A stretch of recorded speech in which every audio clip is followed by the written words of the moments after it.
The rain was washing the blood into the gutters, but it couldn't wash away the absolute terror in her eyes.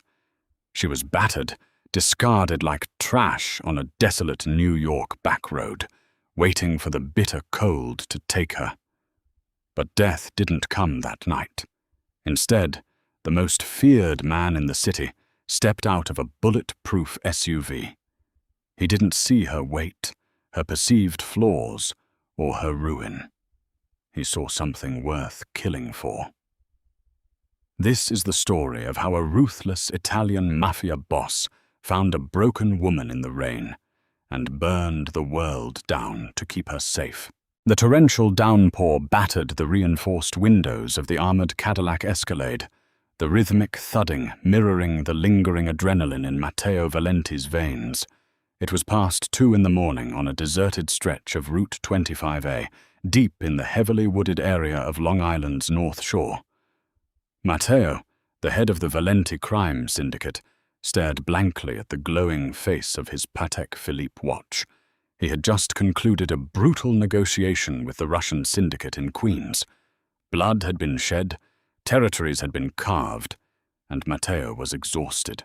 In the driver's seat, his most trusted enforcer, Dante Russo, navigated the treacherous, slick roads with a practiced stillness. The headlights of the heavy SUV cut through the sheets of rain, illuminating nothing but violently swaying pine trees and flooded asphalt. Suddenly, Dante slammed on the brakes. The heavy tires hydroplaned for a heart-stopping second before the anti-lock system violently jerked the 2-ton vehicle to a halt. Matteo's hand instantly went to the cold steel of the Beretta, secured in his shoulder holster. In his world, a sudden stop on a dark road meant an ambush. "What the hell is it, Dante?" His voice was a low, dangerous rumble.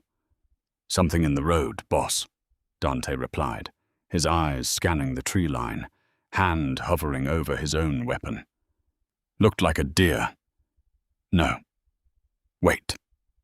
Dante leaned closer to the windshield, the wipers working frantically to clear the glass. "It's a person." Matteo narrowed his dark, calculating eyes. It was a classic trap. A body in the road to force the target vehicle to stop, followed by automatic weapons fire from the woods. "Keep the engine running. If a single branch snaps in those woods, you drive over whatever is in front of us." Pushing open the heavy, armored door, Matteo stepped out into the freezing deluge. The wind howled, instantly soaking his bespoke charcoal Brioni suit. His hand gripped his firearm as he approached the headlight's blinding glare. It wasn't a trap. It was a woman. She was curled into a tight, defensive fetal position, completely unresponsive to the roaring engine or the blinding lights.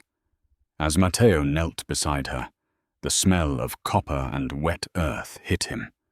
She was brutally beaten. Dark, angry bruises painted her pale skin, and a deep laceration across her temple was slowly weeping blood that the rain quickly washed away. She was a plus-size woman, her soft, full figure wrapped in a torn, thin trench coat that provided no protection against the biting cold. Her clothes clung to her, soaked in mud and misery. For a fleeting second, Matteo felt a sickening twist in his gut. The sheer physical reality of her weight meant whoever had done this to her had to have overpowered her with extreme, terrifying violence to drag her out here and dump her like refuse. They had left her to die, assuming her body would be washed into the deep culvert by morning. Matteo reached out, his large, calloused hand, a hand that had ended lives without a second thought, brushing against the icy, soaked strands of her dark auburn hair. He pressed 2 fingers against the side of her thick, soft neck, searching for a pulse. It was there, faint, erratic, fluttering like a dying bird. But she was alive. At his touch, a violent tremor racked her body. Her swollen eyelids fluttered open, revealing eyes the color of shattered storm clouds. The sheer, unadulterated terror in her gaze made the Mafia boss freeze. She didn't see a savior. She expected a monster. She tried to scramble backward, her heavy, bruised limbs failing her on the slick asphalt. A pathetic, broken whimper escaped her cracked lips as she desperately tried to shield her face with a soft, trembling arm. "Don't, please. I'm sorry, Richard. I'm sorry," she sobbed, her voice a fragile, broken rasp over the sound of the storm. Matteo didn't know who Richard was, but in that exact moment, a chilling, absolute certainty settled into his bones. Richard was a dead man. Matteo holstered his weapon and slowly raised his hands, keeping his voice a low, steady baritone, devoid of the harshness he usually wielded. "I am not Richard. Look at me. I'm not him." She couldn't process his words, shivering so violently her teeth chattered. Her body was giving out, the hypothermia rapidly taking over. "Dante!" Matteo roared over his shoulder. The enforcer was out of the car in seconds, his massive frame shielding them from the wind. "Help me lift her. Gently." Clara Bennett, though Matteo didn't know her name yet, felt herself being moved. She was accustomed to feeling cumbersome, a burden, a heavy object of disgust to the man who had promised to love her. Richard had spent 5 years making sure she knew exactly how much space she took up, how undesirable her curves were, and how lucky she was that he tolerated her fat body. Even now, through the haze of pain and cold, a deep, ingrained shame washed over her as these strangers tried to lift her. "I'm heavy," she mumbled deliriously, expecting them to drop her, expecting the familiar barrage of cruel insults. "You're fine," Matteo said firmly, his voice slicing through her panic. He slid one strong arm under her back, the other under her knees. With Dante supporting her side, Matteo lifted her with a grunt of exertion. He didn't fumble. He didn't complain. He held her securely against his ruined designer suit, her cold, wet cheek resting against his chest. He carried her to the SUV, the heat radiating from the open door like a beacon. Dante spread a thick woolen emergency blanket over the spacious rear leather seats. Matteo laid her down with a surprising gentleness for a man of his reputation, wrapping the heavy blanket tightly around her shivering, full-figured form. He leaned in close, his dark eyes locking onto her terrified, bruised face. He brushed a wet lock of hair from her forehead, his touch grounding. "You're safe now," Matteo swore, the words sounding more like a blood oath than a comfort. He slammed the heavy door shut, sealing her in his world. The Valenti estate in Oyster Bay was a fortress masquerading as a modern palace. Surrounded by 10-foot-high wrought-iron gates, security cameras, and armed guards patrolling the perimeter with Malinois dogs, it was impenetrable. When the escalade tore through the gates, the household was already in motion. Matteo's encrypted call had brought his personal physician, Dr. Harrison, out of his bed in Manhattan and rushing to the estate. There were no hospitals for Matteo Valenti's people. Hospitals meant police, questions, and a paper trail. Clara was unconscious by the time they carried her into the grand foyer. Matteo ordered her placed in the East Wing guest suite, a massive room with vaulted ceilings, silk wallpaper, and a custom king-sized bed that made her look startlingly fragile despite her size. For the next 2 hours, Matteo stood by the towering bay window, smoking a Cuban cigar in the dark, watching the rain hammer the glass. He listened to the quiet murmurs of Dr. Harrison and the female housekeeping staff as they cleaned Clara's wounds, changed her out of her ruined clothes, and assessed the damage. When the door finally clicked open, Dr. Harrison stepped out into the hallway, looking grim. Matteo crushed his cigar into a heavy crystal ashtray and turned. "Well?" Matteo demanded, his voice dangerously quiet. "She's stable, Mr. Valenti. But she took a hell of a beating," the doctor sighed, adjusting his glasses. 3 broken ribs on her left side, a hairline fracture in her right cheekbone, severe contusions across her back and thighs. Whoever did this used a blunt instrument, maybe a heavy belt or a cane. She's also severely malnourished despite her fuller figure. Her body is holding on to weight out of extreme stress and starvation diets. And Matteo... What? "These aren't her first injuries," Harrison said softly. "There are old, faded scars, burn marks on her shoulders, signs of healed fractures in her wrists. This woman has been systematically abused for years." A cold, homicidal fury wrapped itself around Matteo's heart. He nodded once, dismissing the doctor. "Leave the painkillers and antibiotics with Dante. Nobody breathes a word of this." Of course. When Matteo stepped into the dimly lit room, Clara was tossing weakly under the heavy down comforter.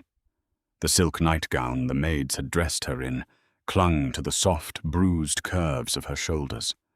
Her face was a canvas of purple and blue, her lip split and swollen. He pulled a velvet armchair to the corner of the room, sinking into the shadows. He didn't sleep. He simply watched her breathe, a foreign sense of protectiveness anchoring him to the room. It was mid-morning when Clara finally woke. The storm had passed, leaving behind a weak, grey sunlight filtering through the heavy drapes. She gasped, shooting upright, and immediately let out a strangled cry as the broken ribs protested violently. She clutched her side, her wide, panicked eyes darting around the opulent room. This wasn't the dingy, claustrophobic basement apartment in Brooklyn where Richard kept her. This was a room out of a magazine. She looked down, realizing she was clean, her wounds bandaged, dressed in silk that felt too luxurious for her skin. The immediate knee-jerk reaction of her trauma kicked in. She didn't belong here. She was dirty. She was too big, too clumsy, too ugly for this beautiful place. Richard had told her 1,000 times, "You ruin everything beautiful just by standing next to it." "Don't move too fast. You have 3 fractured ribs," Clara screamed, pulling the thick comforter up to her chin, trying desperately to hide her body. She saw him sitting in the shadows, the man from the road. In the daylight, he was terrifyingly handsome, sharp jawline, dark, slicked-back hair, and eyes that looked like obsidian. He radiated wealth, power, and an unmistakable aura of violence. "Who are you?" Clara stammered, her voice shaking. "Where am I? Please, I have nothing. If Richard finds out I ran away—" "Richard isn't going to find out anything," Matteo said, his voice a low, soothing cadence as he slowly stood. He approached the bed like one might approach a wounded, cornered animal. He stopped a few feet away, respecting her space. "My name is Matteo Valenti. You are in my home in Oyster Bay. No one knows you are here." Clara's breath hitched. She wasn't naive. Living in New York, everyone knew the name Valenti. They owned the ports, the unions, and the streets. She had been saved by the devil himself. "Why?" she whispered, hot tears spilling over her bruised cheeks. "Why would you save me? Look at me. I'm a mess. I'm nothing." Matteo's jaw tightened. He stepped closer, leaning down slightly so he was at her eye level.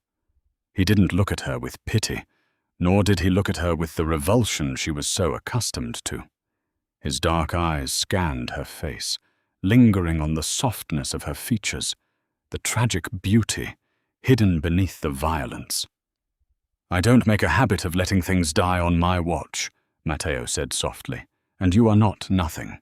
Clara let out a bitter, broken sob, her defenses crumbling under his intense gaze. "You don't understand. I'm disgusting to him. I'm fat, I'm stupid, and I deserved— "Stop!" Matteo's voice cracked like a whip, silencing her instantly. But when he spoke again, the anger wasn't directed at her. "Do not ever repeat the lies that coward fed to you in my house. Do you understand me? You are full, you are soft, and you survived a monster. There is no shame in your body, only in the hands of the man who bruised it." Clara stared at him, stunned into silence. Nobody had ever spoken to her like that. Nobody had ever looked at her body as something to be protected, rather than something to be ridiculed or hidden. Matteo reached out, his warm thumb gently wiping a tear from her unbruised cheek. "What is your name?" "Clara," she breathed, terrified of the flutter in her chest. "Clara Bennett." "Well, Clara Bennett," Matteo said, standing tall, his silhouette imposing against the light of the window. "Rest, eat, heal, because when you are strong enough, you're going to tell me exactly where to find Richard, and I am going to make him pray for the rain." For the first time in 5 years, Clara awoke without the instinct to immediately shrink into the smallest corner of the mattress. The king-sized bed in the Valenti estate was a cloud of Egyptian cotton and down, a stark contrast to the hard, spring-poking futon Richard had forced her to sleep on whenever he decided she had eaten too much that day. Sunlight poured through the massive floor-to-ceiling windows, casting a warm, golden glow over the opulent room. Clara tried to sit up, a sharp hiss escaping her lips as her fractured ribs screamed in protest. Immediately, a gentle hand rested on her shoulder. A silver-haired woman in a crisp grey uniform stood beside the bed, her face lined with a motherly warmth that made Clara's breath hitch. "Easy now, Miss Clara," the woman said softly, her voice carrying a faint, refined English accent. "My name is Eleanor. Mr. Valenti assigned me to look after you. You must move slowly. The doctor said those ribs will take time to knit." Clara clutched the silk sheets to her chest, her default state of panic simmering just below the surface. "Where is he?" "Mr. Valenti." "The boss is attending to business," Eleanor replied, turning to a silver cart resting near the mahogany nightstand. "But he left strict orders that you are to be fed, rested, and made as comfortable as humanly possible. I've brought you breakfast." Eleanor lifted the silver dome. The aroma of freshly baked brioche, perfectly scrambled eggs with truffles, and thick-cut bacon filled the room. Next to the plate was a steaming cup of Earl Grey tea in a delicate Wedgwood bone china cup. Clara's stomach hollowed out with a violent, painful rumble. She hadn't eaten a full meal in 3 days. Richard had locked her in the apartment with nothing but water after she had accidentally shrunk one of his designer shirts in the wash. But as she looked at the rich food, the old, paralyzing shame clawed at her throat. "A pig at the trough," Richard's voice hissed in her mind. "Look at you. You don't need that. You're already taking up too much space in my life." "I shouldn't," Clara whispered, looking away from the tray, tears pricking her eyes. "I'm not hungry. Just water, please." Eleanor paused. She had worked for the Valenti family for 3 decades and had seen all manner of trauma, but the profound, internalized hatred radiating from this poor woman broke her heart.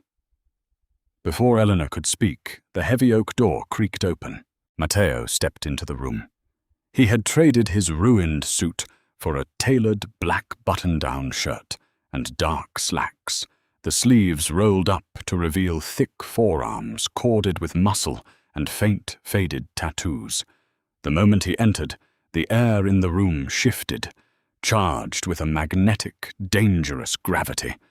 He glanced at the untouched food, then at Clara's averted, tear-streaked face. He understood instantly. "Thank you, Eleanor. I'll take it from here," Matteo murmured. Eleanor bowed her head slightly and quietly exited the room, clicking the door shut. Matteo pulled the velvet chair to the side of the bed and sat down. He didn't push the tray toward her. He simply watched her for a moment, his dark eyes analyzing the defensive slope of her shoulders. "You didn't eat," he observed, his voice a low, rumbling baritone that sent a strange shiver down her spine. "I don't deserve it," Clara choked out, the tears finally spilling over. I'm too big. Richard always said my appetite was disgusting. If I eat that, I'm just proving him right. I'm just the fat, ugly thing he said I was." Matteo's jaw clenched so hard, a muscle feathered in his cheek. The urge to find Richard Caldwell right this second and slowly dismantle him piece by piece was overwhelming. But Clara didn't need a monster right now. She needed an anchor. "Look at me, Clara," he commanded softly. She hesitated, then slowly turned her bruised, swollen face toward him. "The man who did this to you is a coward," Matteo said, emphasizing every syllable. "He broke you down because he was entirely too weak to handle a woman with any substance. He starved you to control you, not because you didn't deserve to eat. Your body kept you alive on that road last night. Your body fought off the cold while you were bleeding on the asphalt. It is strong, and it is beautiful, and it needs fuel to heal." Clara stared at him, her chest heaving. It was completely antithetical to everything she had been told for 5 years. Matteo reached for the silver fork, cut a small piece of the brioche, and held it out. "You are in my house now. In my house, nobody goes hungry. Eat, Clara. Please." The please broke her. The most dangerous man in New York was not commanding her. He was asking her. With trembling hands, she leaned forward and took the bite. The rich, buttery flavor exploded in her mouth, and a choked sob escaped her as the sheer relief of nourishment hit her starving system. Matteo patiently fed her until her shaking hands were steady enough to hold the fork herself.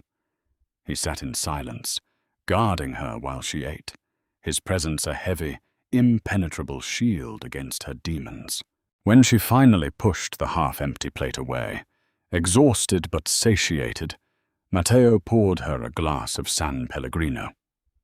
"Now," Matteo said, his tone shifting from caretaker to the ruthless head of the Valenti syndicate. "Tell me exactly who Richard is." Clara swallowed hard. "Richard Caldwell.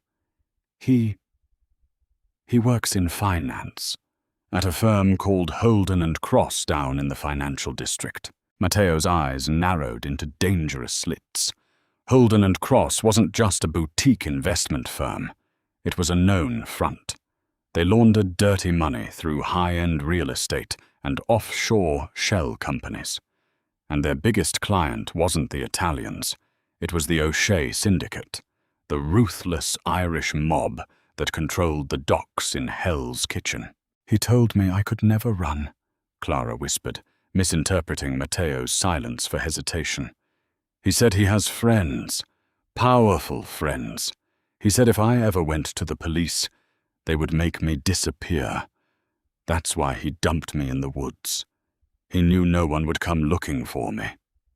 Matteo stood up, his towering frame casting a long shadow over the bed. A terrifying, predatory smile played at the corners of his lips. "He was right about one thing," Matteo said softly. "The police can't touch him. But Richard Caldwell made a fatal miscalculation. He thought he threw away garbage in the woods. He didn't know he was handing over a queen to a king." He leaned down, pressing a gentle, lingering kiss to her uninjured forehead. "Rest, Clara. I have some phone calls to make. The air in Matteo's basement office was thick with the scent of aged whiskey and impending violence.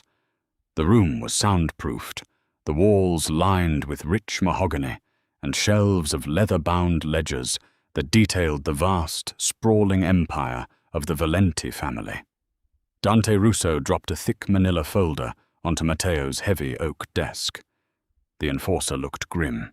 "Richard Caldwell," Dante rumbled, crossing his massive arms. 34 years old, senior portfolio manager at Holden and Cross. He's exactly what you thought, boss. The man washes millions for the O'Shea family. Specifically, he answers to Declan O'Shea. He's well protected. The Irish have 2 men watching his penthouse in Tribeca around the clock. He's a valuable asset to them. Matteo opened the file. Inside were glossy surveillance photos of Richard Caldwell. He was classically handsome in a sterile, corporate way. Sharp jaw, tailored Tom Ford suits, slicked-back blonde hair. He looked like the kind of man who belonged on the cover of Forbes, not a monster who beat women with a heavy leather belt. He filed a missing persons report this morning, Dante continued, tapping one of the photos. Played the grieving, worried boyfriend for the NYPD. Claimed Clara left a note saying she was struggling with her mental health and walked out into the storm. The cops are already dragging the river. Matteo's eyes darkened to pitch. He slowly closed the file, his fingers tracing the edges of the cardboard. He's establishing an alibi. When they don't find a body, he'll play the tragic victim. It's remarkably calculated. If we hit Caldwell, we risk starting a war with the O'Sheas, Dante warned, his voice steady but cautious. Declan won't take kindly to us butchering his best money launderer. We have a fragile truce with the Irish. Is this woman worth breaking it? Matteo looked up, his gaze so freezing and absolute that even Dante, a man who had killed dozens of men, took a subconscious half-step back. There is no truce that supersedes what is mine, Matteo stated, his voice a lethal whisper. And Clara is under my protection. Caldwell touched what belongs to this family. But we aren't going to put a bullet in his head. Not yet. Death is too quick for a man who tortured a woman for 5 years. Then what's the play, boss? We dismantle his life, Matteo said, leaning back in his leather chair. I want his accounts drained. I want his offshore shells exposed to the IRS anonymously. And most importantly, I want Declan O'Shea to think Richard Caldwell is stealing from him. You fabricate the financial trails, Dante. Make it look like Caldwell has been skimming millions off the Irish for the past 2 years. A slow, cruel grin spread across Dante's scarred face. The Irish will gut him themselves. Exactly. But before they do, I will pull him from the fire, Matteo promised, staring at the closed folder. Because I want to look him in the eye when he realizes the woman he threw away is the reason his empire burned. While Matteo orchestrated a masterclass in psychological warfare and financial ruin downstairs, Clara was experiencing a different kind of shock in the East Wing. Eleanor had ushered 3 women into Clara's suite. They were representatives from a private, ultra-exclusive boutique on Fifth Avenue. They brought rolling racks laden with exquisite clothing, cashmere sweaters, silk blouses, tailored trousers, and flowing dresses. Clara stood in the center of the room in her silk robe, her heart pounding with anxiety. Eleanor, I can't. None of these will fit me. I usually have to shop at specialty stores. Richard always bought my clothes online because he said I was too embarrassing to take into a real store. One of the women, a tall, striking stylist named Genevieve, stepped forward with a warm, genuine smile and a soft measuring tape draped around her neck. Nonsense, Miss Bennet. Mr. Valenti provided us with your exact measurements while you were sleeping. Every single garment on these racks has been specifically tailored for your curves. High fashion is not exclusive to bones, darling. It is about dressing the art of the body. For the next 2 hours, they dressed her. They didn't pinch, they didn't sigh, and they didn't try to hide her figure in shapeless sacks. Genevieve selected a stunning, deep emerald green wrap dress made of heavy silk jersey. The fabric hugged Clara's full bust, cinched at her waist, and flowed elegantly over her wide hips and thick thighs. The color made her auburn hair pop and brought out the silver in her storm cloud eyes. They sat her at the vanity, carefully applying light makeup to conceal the fading yellow and purple bruises on her face, styling her hair into soft, voluminous waves. When Clara finally stood in front of the full-length gilded mirror, the breath left her lungs. She stared at the reflection, unable to reconcile the woman in the glass with the broken, muddy creature Matteo had pulled from the asphalt. She didn't look fat and sloppy. She looked powerful. She looked regal. She looked like a woman who belonged in this mansion. The heavy door opened softly. Matteo stood in the threshold, freezing as his eyes locked onto her. The files, the Irish mob, Richard Caldwell. Everything evaporated from his mind. He walked slowly toward her, his footsteps silent on the Persian rug. He stopped just behind her, their reflections standing side by side in the mirror. He was dark, sharp, and lethal. She was soft, vibrant, and fiercely beautiful. Matteo's large, warm hands settled gently on the curve of her waist. Clara shivered, not from fear, but from the sudden intense heat radiating from his touch. "I told you," Matteo murmured, his voice thick with raw, unfiltered awe, his eyes meeting hers in the reflection. "You are not a tragedy, Clara. You are a masterpiece." A single tear slipped down Clara's cheek, ruining the stylist's careful work, but she didn't care. For the first time in her life, she believed it. She leaned back, just a fraction of an inch, allowing her soft back to rest against his solid, unyielding chest. The Mafia boss had saved her life. But as she looked at him in the mirror, Clara realized he was doing something far more dangerous. He was saving her soul. It took exactly 4 days for Richard Caldwell's perfectly curated, bulletproof life to disintegrate into absolute ash. It began on a brisk Tuesday morning. Richard was sitting in his corner office at Holden and Cross in the financial district, sipping a $12 latte and browsing luxury real estate listings in Monaco. He was feeling invincible. The police had completely swallowed his story about Clara's fragile mental state, and the search parties had officially scaled back. In Richard's twisted mind, he was finally free of the heavy, burdensome woman he had kept around only because her profound lack of self-esteem made her an easy punching bag. Then his private, encrypted cellular phone rang. It was an international number. "Mr. Caldwell," the frantic voice of his personal banker at Cayman National Bank echoed through the receiver. "We have a catastrophic situation. The 3 shell accounts managing the O'Shea Syndicate's liquid assets. They are empty." Richard felt the blood drain from his face, a cold sweat instantly breaking out across his forehead. "What do you mean, empty? There was $40 million in those accounts. They were wired out early this morning to a series of untraceable decentralized crypto wallets," the banker stammered. "And worse, the authorization protocols used your personal biometric pass keys. The system logged it as a direct, authorized transfer by you." The phone slipped from Richard's manicured hand, clattering onto the mahogany desk. He hadn't transferred a dime. But the Irish mob wouldn't care. Declan O'Shea was a man who had famously crucified an informant to a warehouse door in Hell's Kitchen. If Declan thought Richard had stolen $40 million, death would be a luxury he would beg for.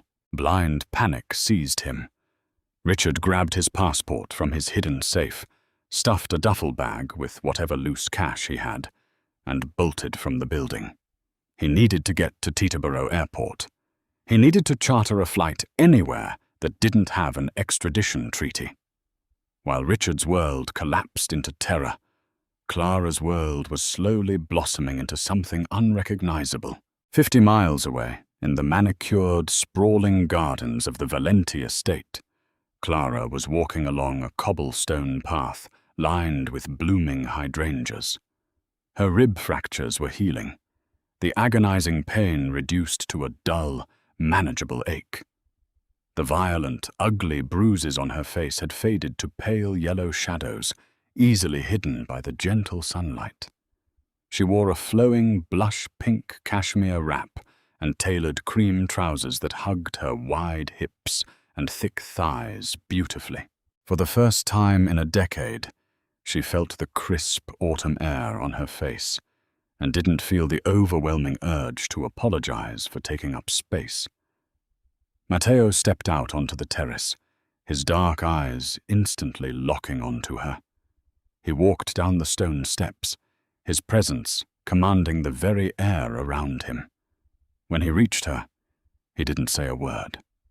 He simply reached out, his large hand gently cupping her soft, full cheek. "You look beautiful," Matteo murmured, his thumb tracing the line of her jaw. Clara leaned into his touch, closing her eyes.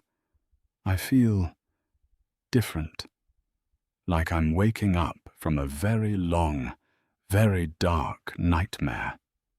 She opened her eyes, looking up at the imposing Mafia boss. "But the fear is still there, Matteo.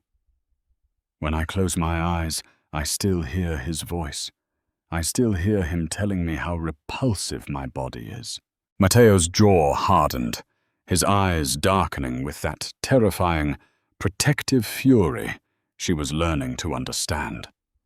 He stepped closer, eliminating the space between them. His hands slid down to grip her waist, pulling her full, plush figure flush against his muscular frame.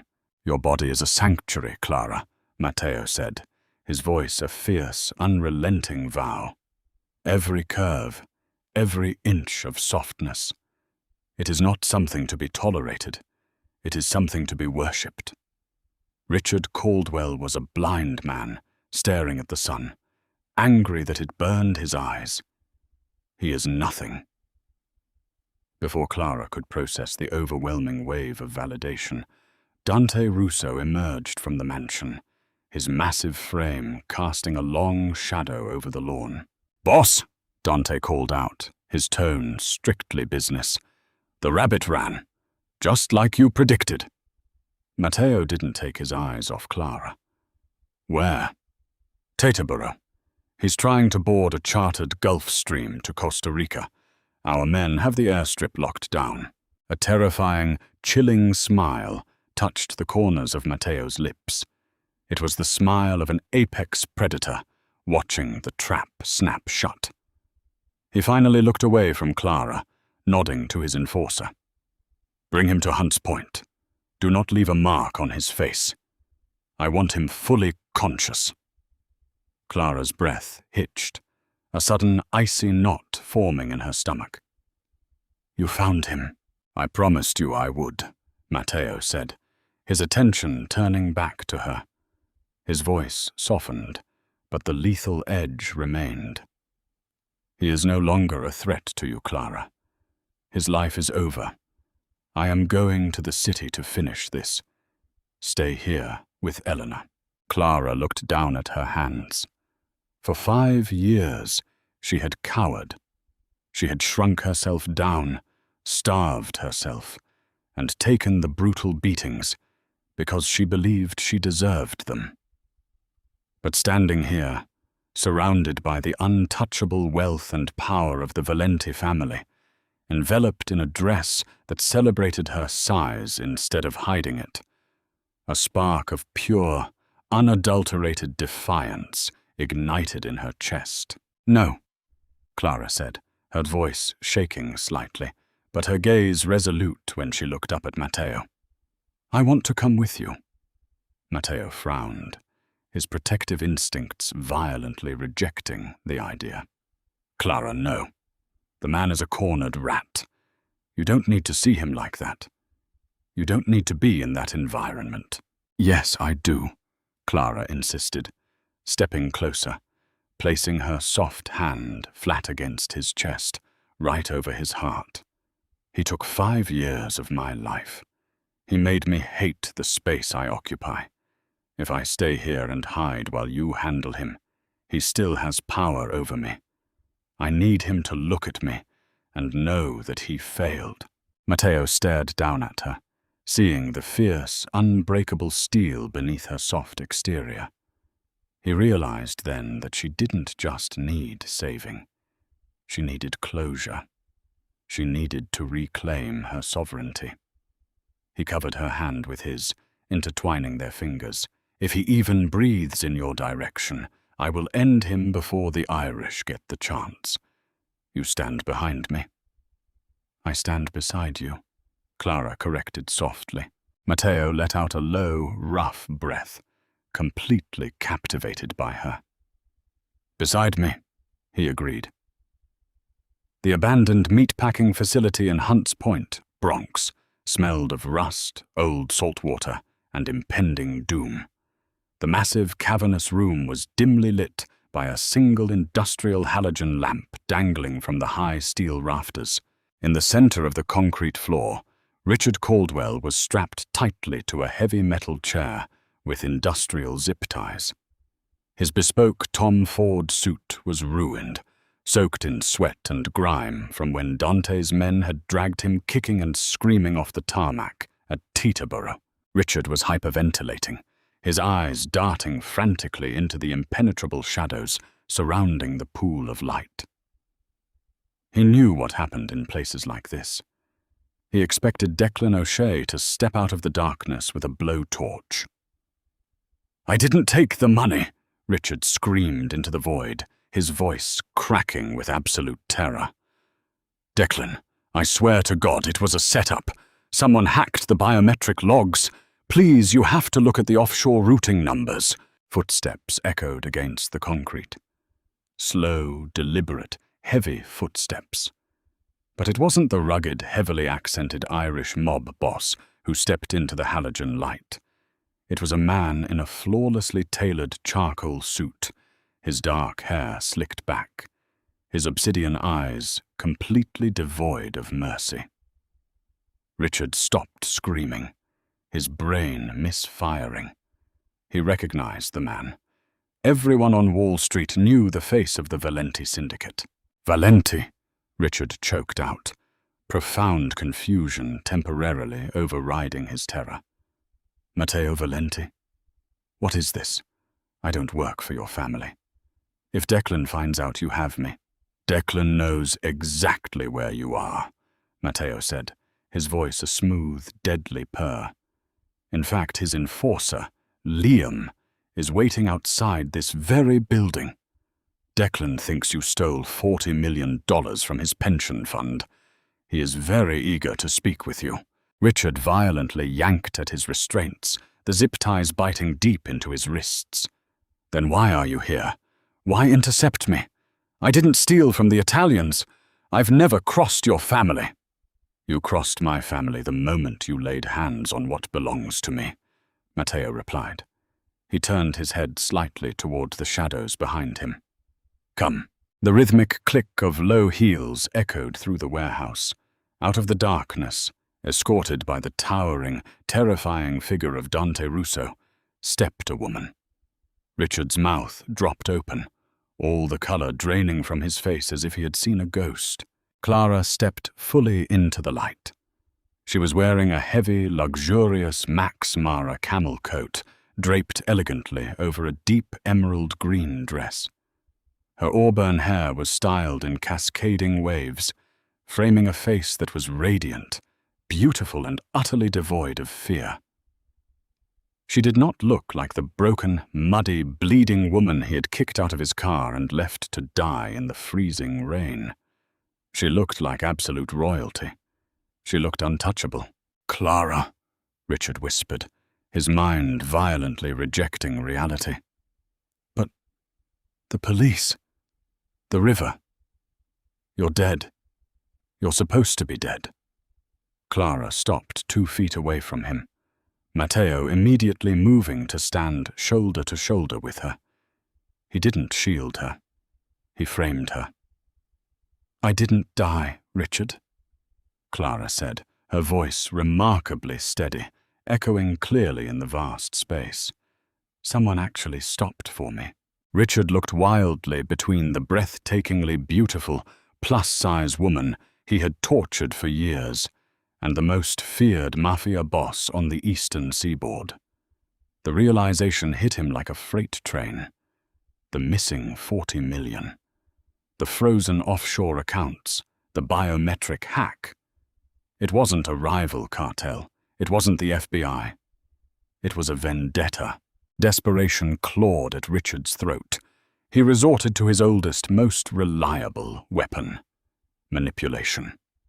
Clara, listen to me," he begged, tears of panic spilling down his face. "This is insane. You know me. We love each other. Tell him, Clara. Tell him I'm a good man. I was just stressed. The job, the money. I lost my temper. But I love you." Clara stared at the pathetic, weeping man, tied to the chair. For years, she had believed he was a god. She had believed his cruel words, that she was a fat, worthless burden who was lucky to have a handsome, successful man tolerate her. But looking at him now, stripped of his power, begging for his life, she felt absolutely nothing but pity. "You don't love me, Richard?" Clara said softly, the absolute finality in her tone cutting through his hysterical sobbing.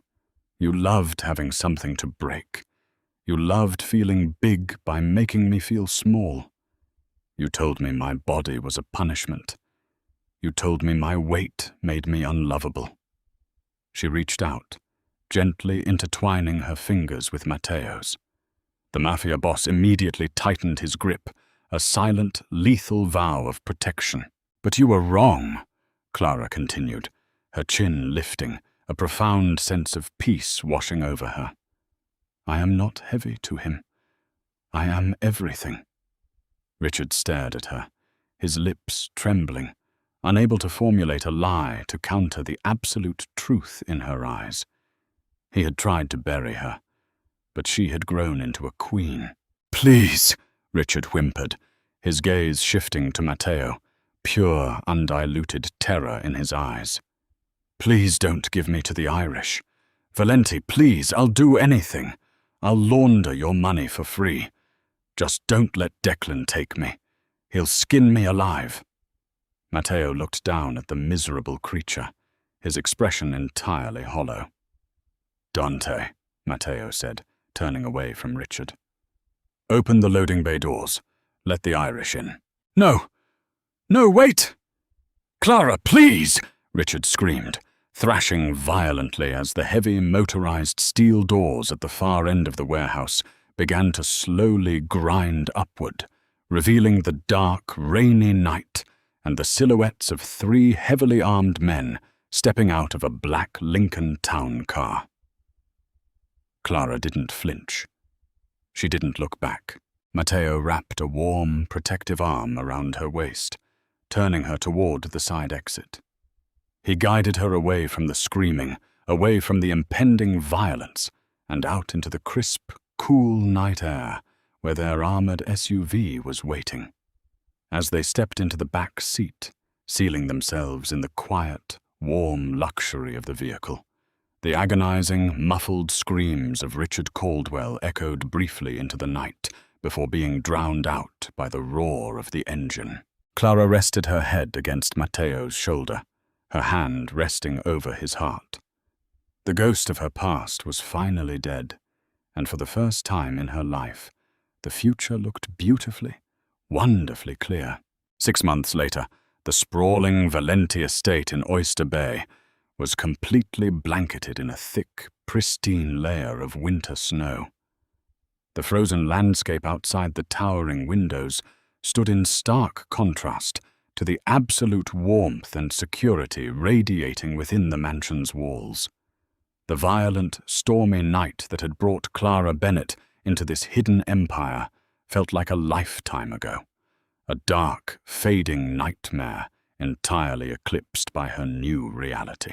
Clara stood before the massive, gilded mirror in the master suite, her reflection offering a silent testament to her extraordinary transformation.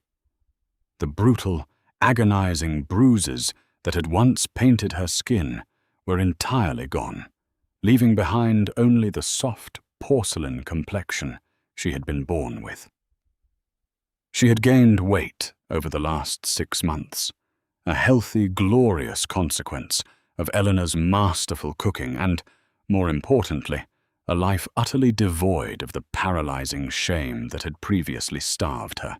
She wore a custom, floor-length gown of deep crimson velvet that Genevieve, the Fifth Avenue stylist, had designed specifically for this evening. The heavy fabric cascaded over her generous curves, accentuating the dramatic dip of her waist and the full, proud swell of her hips. There was no shapewear digging into her ribs, no uncomfortable garments designed to compress her existence into a smaller, more acceptable package. She breathed easily, comfortably occupying the space she stood in. She looked magnificent, untouchable, and undeniably powerful. The heavy oak doors of the master suite swung open, and Matteo Valenti stepped into the room. He was dressed in a flawless, midnight blue tuxedo, the stark white of his crisp shirt emphasizing the sharp, dangerous angles of his jaw and the dark intensity of his obsidian eyes. The moment his gaze found her in the mirror, he stopped dead in his tracks. The ruthless, calculating Mafia boss who brought the eastern seaboard to its knees simply melted into a man completely spellbound by the woman before him. Matteo crossed the room with silent, predatory grace. He stopped right behind her, his large, warm hands settling possessively on the soft curve of her waist. He leaned down, pressing a lingering, heated kiss against the sensitive skin of her bare shoulder. "Every time I look at you, you steal the air right out of my lungs," Matteo murmured, his deep baritone vibrating against her skin. "You are an absolute vision, Clara." Clara leaned back against his solid chest, a soft, confident smile playing on her lips. "I feel different tonight, Matteo. I don't feel like the woman you found on the asphalt. I feel like I finally belong in this skin." Matteo turned her around gently, so she was facing him directly. He reached into the inner pocket of his tuxedo jacket and pulled out a thick, heavy envelope made of dark leather. He placed it softly into her hands. "Before we leave for the syndicate gala, there is one final piece of business I needed to conclude," Matteo stated, his eyes locking onto hers with a fierce, unwavering intensity. "Open it." Clara carefully unclasped the leather flap, pulling out a stack of crisp, legally notarized documents. She scanned the top page, her breath catching in her throat as the legal jargon registered in her mind. It was the deed to the massive multi-million-dollar Tribeca penthouse, the same penthouse she had been locked in, the same penthouse where Richard Caldwell had starved and belittled her. Below it were transfer documents for millions of dollars in liquidated, untraceable assets. "Richard's assets," Matteo explained quietly, watching the shock ripple across her beautiful face. "When the Irish were finished with him, his estate was seized by the federal government due to the fabricated paper trail Dante created. I had my lawyers purchase the penthouse and the liquidated funds through a blind trust. They are now legally, irrevocably in your name, Clara. You own the cage he kept you in. You own his entire legacy. Tears pricked the corners of Clara's eyes, but they were not tears of sorrow. They were tears of absolute, overwhelming liberation. The man who had made her feel completely worthless was gone, erased from the world, and the empire he had built, with dirty money, now belonged to the woman he had thrown away like trash. "Matteo," Clara whispered, looking up at the dangerous, beautiful man who had rewritten her entire destiny. "You gave me the world." "I gave you exactly what you were always owed," Matteo corrected smoothly, his thumb brushing away a single stray tear from her cheek. "You were born to be a queen, Clara. I simply built the throne you deserved. Now, are you ready to show the rest of the city who you are?" Clara looked back at her reflection one last time. The fearful, broken girl was dead. In her place stood a woman forged in fire, wrapped in velvet, and fiercely protected by the most dangerous man in New York. "I am ready," Clara said, her voice steady and ringing with newfound authority. When the armored escalade pulled up to the grand entrance of the Plaza Hotel, the flashing bulbs of the press and the intimidating presence of rival syndicate bosses waited inside. Dante Russo opened the heavy car door, stepping aside with a respectful bow of his head. Matteo stepped out first, the cold winter air biting at his face. He turned back, offering his large, scarred hand. Clara placed her soft hand in his, stepping out of the vehicle and into the glaring lights of the city. As Matteo wrapped a protective, possessive arm around her full waist, pulling her flush against his side for the entire world to see, Clara knew she would never shrink herself for anyone ever again. She was safe, she was loved, and she was entirely unstoppable. Thank you so much for listening to the thrilling conclusion of this dramatic Mafia romance. Clara's incredible journey from a broken, discarded woman in the freezing rain to the undisputed, confident queen of the Valenti Syndicate is a powerful testament to survival, redemption, and true love. If you were captivated by Matteo burning the world down to protect the woman he cherishes, please leave a like on this video. Don't forget to share this incredible story with your friends, and subscribe to the channel for more intense, romantic audio dramas. Hit the bell so you never miss an upload.